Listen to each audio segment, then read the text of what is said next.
You slept 8 hours last night. You hit snooze 3 times.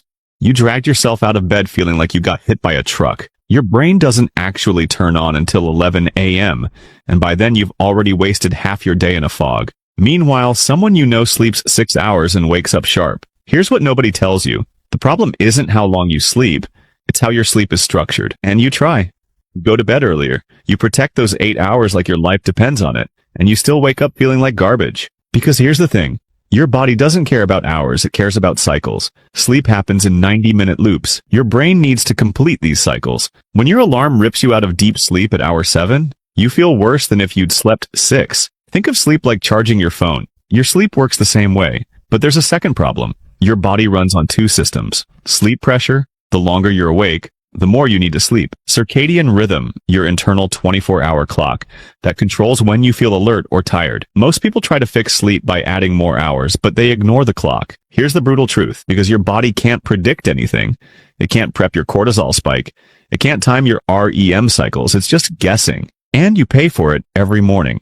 So no, you don't need to just sleep more. You need to sleep smarter. And that starts with understanding what actually makes sleep restorative. This is where most people mess it up. Let's talk about what actually happens when you sleep well. Your body doesn't just rest. It runs a full maintenance program. Deep sleep clears metabolic waste from your brain. Each one matters, but here's the key. They happen on a schedule. Deep sleep dominates the first half of the night. REM dominates the second half. If you go to bed at midnight one night and 2 a.m. the next, your brain can't maximize either. You're compressing the whole process, skipping stages, waking up half rebuilt. It's like running a software update but unplugging halfway through. This is why timing beats duration. Sleeping 7.5 hours at the same time every night will destroy a random 9-hour sleep. Because your body learns. It anticipates. It front-loads deep sleep when it knows you're consistent. It preps your wake-up hormones 90 minutes early, but only if you let it. Now here's the part everyone ignores. Light.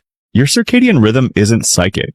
It doesn't just know when it's morning. It uses light as the reset button. When light hits your eyes in the morning, especially blue light from the sun, it stops melatonin production, spikes cortisol, and tells your brain, day mode, let's go. But if you wake up in a dark room, scroll your phone under the covers, and avoid sunlight for 2 hours, your brain stays in sleep mode. You feel groggy because your biology thinks it's still nighttime. And the reverse happens at night. Blue light from screens after sunset tells your brain it's noon. Melatonin gets suppressed. Sleep pressure fights circadian rhythm. You lie in bed wired and tired at the same time. Here's what's wild. Light is a lever. Most people just don't pull it. One more thing. Sleep consistency affects your metabolism, immune system, and emotional regulation more than duration. Your body runs on patterns. When you feed it chaos, it can't run efficiently. When you feed it structure, it optimizes everything.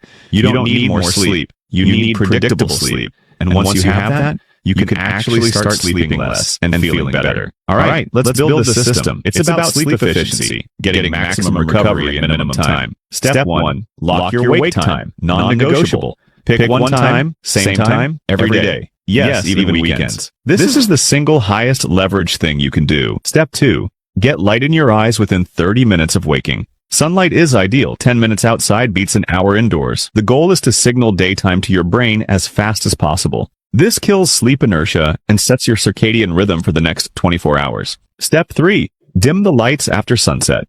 You don't need to live like a monk. Just lower the intensity. Use warm lamps instead of overhead LEDs. If you're on screens, use blue light filters or night mode. Your brain needs a contrast between day and night. Bright mornings, dim evenings.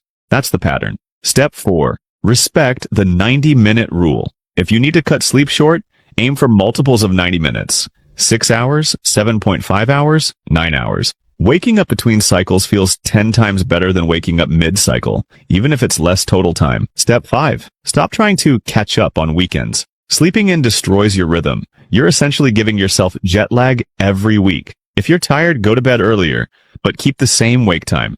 Your body will adjust. Sleep pressure will build faster the next night. Consistency beats compensation, always. Step 6. Know when not to sleep more. If you're sleeping 7 to 8 hours consistently and still tired, more sleep isn't the answer. You likely have a quality problem, not a quantity problem. Check for snoring or sleep apnea, alcohol or heavy meals before bed, low morning light, high evening light. Fix the structure before you add hours. The goal here isn't sleep deprivation, it's sleep optimization. You're not trying to survive on 4 hours. You're trying to feel as good on 6 as most people feel on 9, and that's completely doable if you respect the biology. Here's the reframe. Sleep isn't about time. It's about alignment. When your schedule, your light exposure, and your sleep cycles are all pointing in the same direction, you need less time in bed to feel fully recovered. When they're all fighting each other, you can sleep 10 hours and still wake up wrecked. Most people treat sleep like a problem to solve with brute force. It responds to rhythm. Give it a consistent wake time. Give it light. Give it structure. And it will give you energy back. Start with one thing. Same wake time. Every day for 1 week. That's it. Watch what happens.